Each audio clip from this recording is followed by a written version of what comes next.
Creating a convincing bark material procedurally in Blender is a great way to add realism to trees, logs, or environmental assets without relying on image textures. In this tutorial, you'll build a bark material from scratch using Blender's shader editor.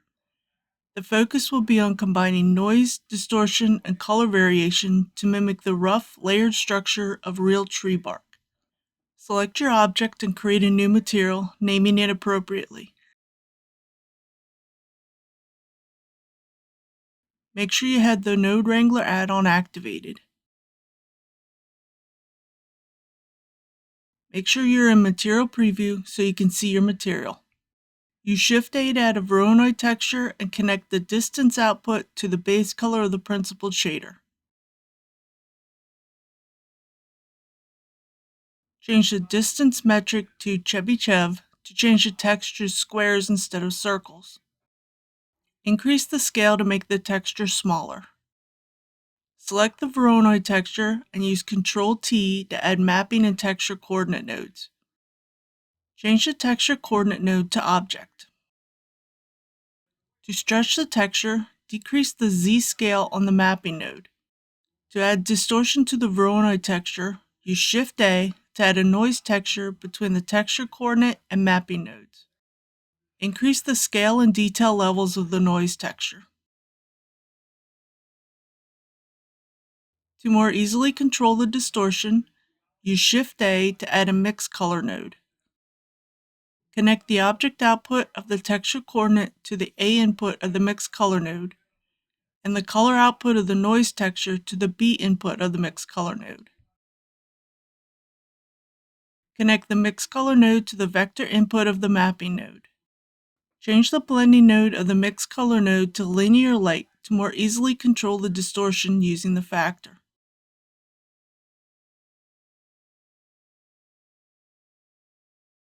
Lower the factor of the mix color node so the texture coordinate is mostly being used with small assistance from the noise texture. To add some color, use Shift-A to add a color ramp between the Voronoi texture and the principled shader. Change the black color stop to a light brown.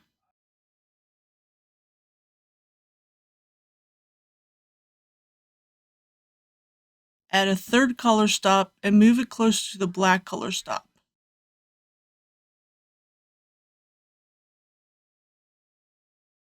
Change the color to a darker brown.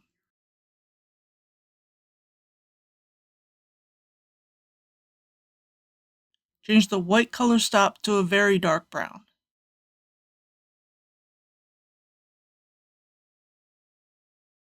Moving the white color stop will increase the contrast.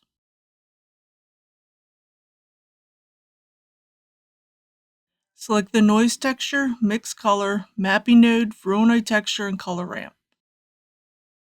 Use the F key to add a frame and rename it to base. Use Shift-A to add a color ramp to control the roughness. Connect the Voronoi texture to the new color ramp. Connect the new color ramp to the roughness input of the principled shader. Change the black color stop to a lighter color in order to make the bark rougher.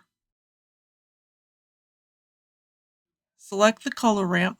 Use the F key to add a frame and rename it to roughness.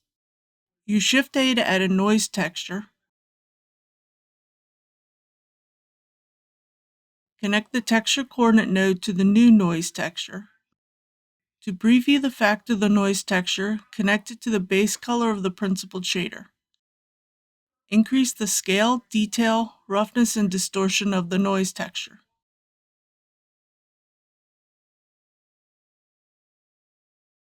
To add more contrast, use Shift-A to add a color ramp between the noise texture and the principled shader.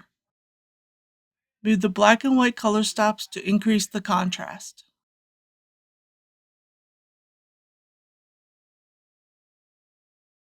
Use Shift-A to add a mix color node. Connect the color ramp for the moss to the factor to tell Blender where the moss is to be placed on the texture. Connect the color ramp of the base texture to the A input. Connect the mix color node to the principled shader. Change the B input to a green for the moss.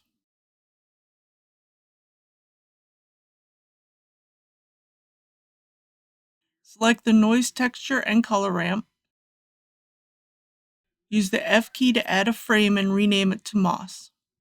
Use Shift A to add a bump node and connect it to the normal input of the principled shader.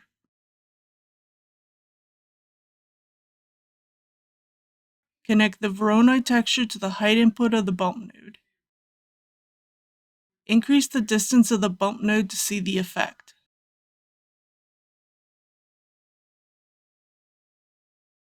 Select the bump node.